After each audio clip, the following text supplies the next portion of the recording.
can you say? Eventually, Senate President Bukola Saraki has thrown his hat into the ring, wanting to dislodge your candidate, President Muhammadu Buhari, in the forthcoming presidential election. I'll ask you a question because you threw a question. Where is the capacity? Where is the capability? Where is the muzzle? Where is the party? Where are the millions that will dislodge this man, this colossus? There's no road. There's no road. Well, you know what we say? Jeko sarema boa. Ko sarema boa. See, I was just reading Awo's book this morning, and he said, for progressives to come to power, the conservatives must help them. Once they form the government, the conservatives will be living on their own, because there will be no more wealth without work. There will be no more politics without principle. There will be no more power without responsibility. So they will just live on their own. And you now build your party and build the nation. That is what is playing out. If you had followed Nigerian politics since 1985, the way we have done, you will know that these things didn't just come. It's not just normal. It's the way God planned it. They are not interested in building the nation. They are not interested in doing any other thing except to get money, and pocket. That's how we are here, where we are today. And if anybody is telling you that they will return, that person cannot understand the dynamics of how we got to this place. That person will not. We've come a long way. 30-something years for progressives to come to power. And you think you can just muzzle them out. See how they are running helter-skelter all over the place. From pillar to post. Left and right, up and down, front and back. They are confused, dejected, and almost rejected. So I can see the muzzle. I can see the muzzle.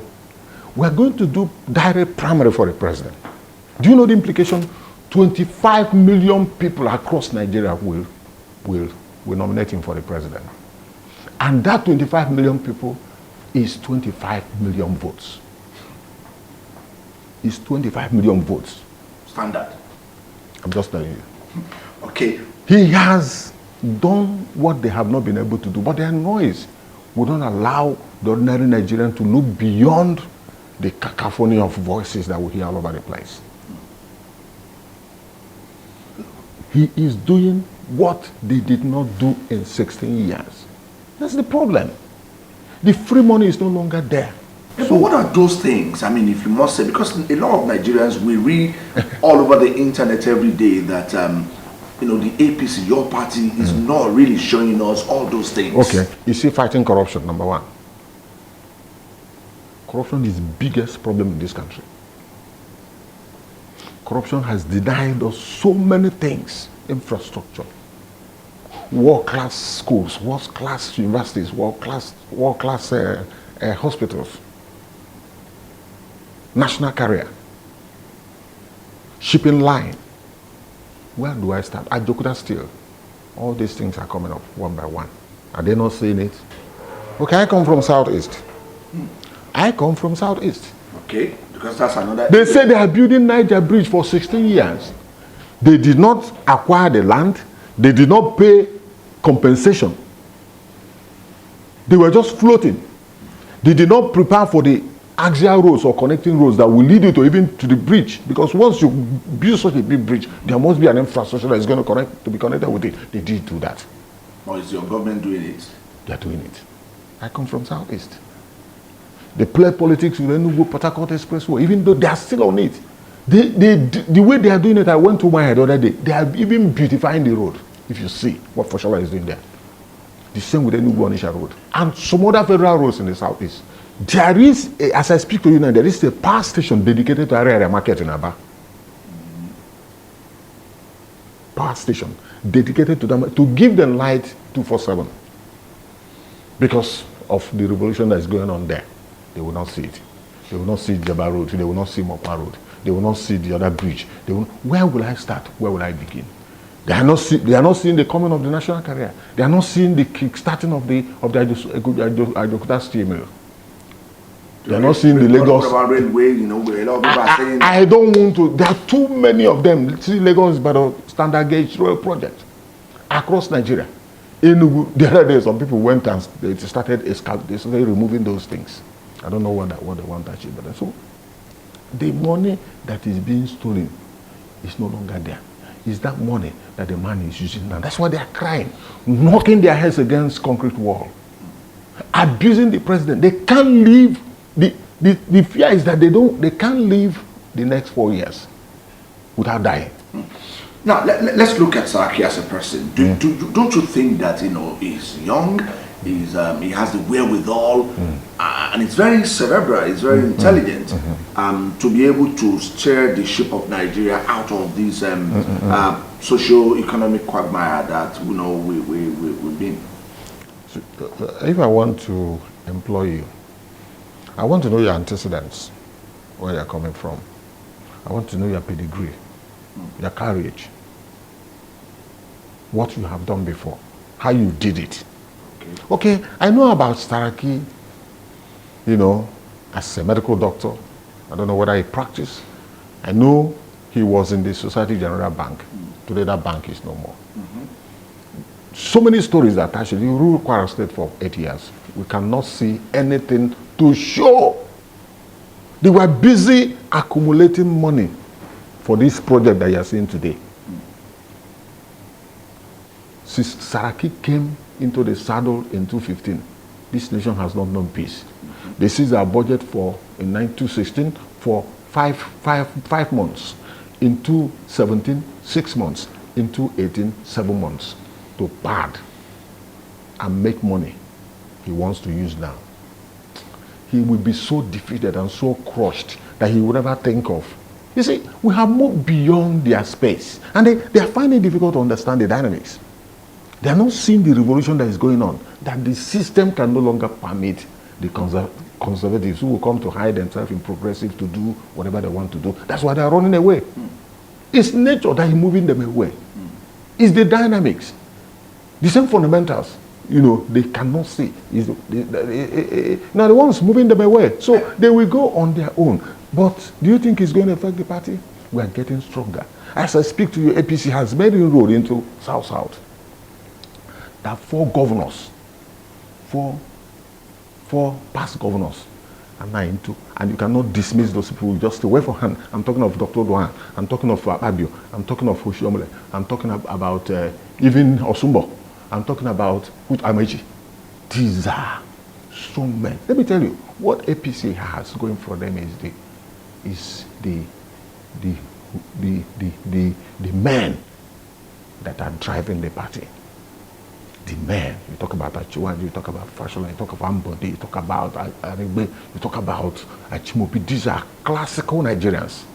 It's classical profile of great leaders. Okay. That's how you can see their history. I don't know history. I don't know what attached to Saraki that will make me trusting with the President of the Federal Republic of Nigeria. It's a matter of trust. Do you know why people will follow you? People follow you because you can be trusted, because you care, because you know where you're going, because you're dependable, because you stand for something. I cannot, these 5 principles, I cannot see it in this man called Saraki. So, then the next question, please. Sir, time is of essence for let's me look now. at geopolitical zones, you know, because when Saraki told us what's going to run, the question upon my head as a journalist is... You say a northerner? You say a northerner? Well, I looked at it from geopolitical zones. The north, the southwest, the southeast, and the middle belt, where it comes from. Where do you think would be the strength of Bukola Saraki? Is it the north, southwest, southeast, or they have been playing that politics for years. His father, when he goes to the north, when he was alive, he will answer Abubakar, and wear the agbada.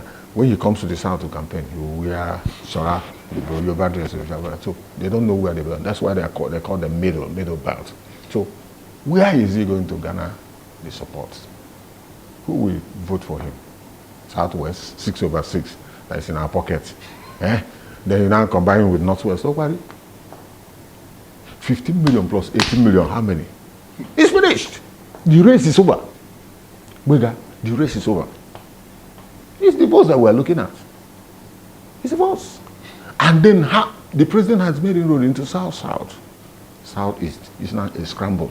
This is my problem. They want to deny me my determination and zeal to rule Nigeria in 2023. I want my people to vote. Because you need to vote. Vote. You are looking at the president in 2003 and you are laughing. 2023. Then we need to cast the votes. That's my problem. That's my problem. I'm begging my people to see what I'm saying. You cannot continue to play politics of isolation. For other people to vote for you, you have to vote for them. That is, it's a game of numbers. We are the least, we have the least number of people with persons with PVC. Zone with PVC, 8 million something. South 9 million something. Southwest, 14 million something. Northwest, 18 million. The other one 9 million, the other one 11 million. We're the least. Why is it so? Because of demographic distortion. Our people are not at home. Our people are in the Southwest. They are in the North. They're everywhere.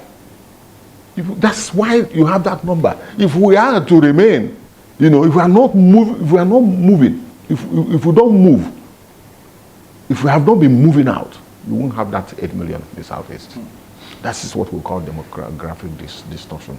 And Nigerians must understand this. So, but we need to play the politics so that other people will vote for us, vote for them, they will vote for us. And see why they will not emerge. If you put Saraki there, another 8 years. If you put another northerner that is not PMB, it's another 8 years old. And then we'll going back and front. You know how Jonathan disorganized the whole setup. And you know where the thing led us to. I don't want us to make that mistake. Let them not complete their 8 years. And Buhari has done very well. What they did not achieve in 16 years, he has been able to achieve it in less than 3 years. The money is there, he's spending the money. Lagos State, APC, you're really enjoying that. I think you are the opposition to yourself. There's no opposition. There's opposition.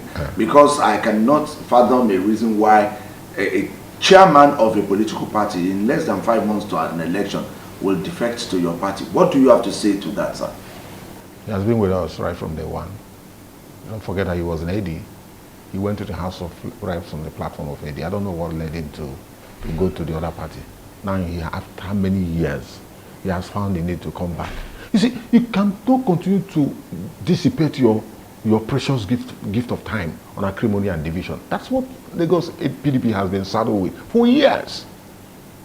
That's what the man said yesterday. He said he didn't know he has been in the wilderness in Siberia for years. That people are trooping into his house. Some people stationed themselves at the gate and were beating drums and dancing. He didn't know what he has lost over the years. There's no opposition in Lagos. So you're sure Governor Bode will be returned? Where is it? What about the opposition from within? All the stories. It will always come. It's politics. Somebody will play the politics. Actually, will play the politics, and we'll move on. There's no alternative from Ambode now. Let me just tell you. Okay, you're but sure. We need to play the politics. It's the politics that we're playing. So let the leaders decide. But Ambode is we can't find an alternative now. That's what I'm saying. So I leave it to the leaders to resolve. I know it's a politics of father and son. They will always find a middle course. This is Lagos. Let me just say, this is Lagos.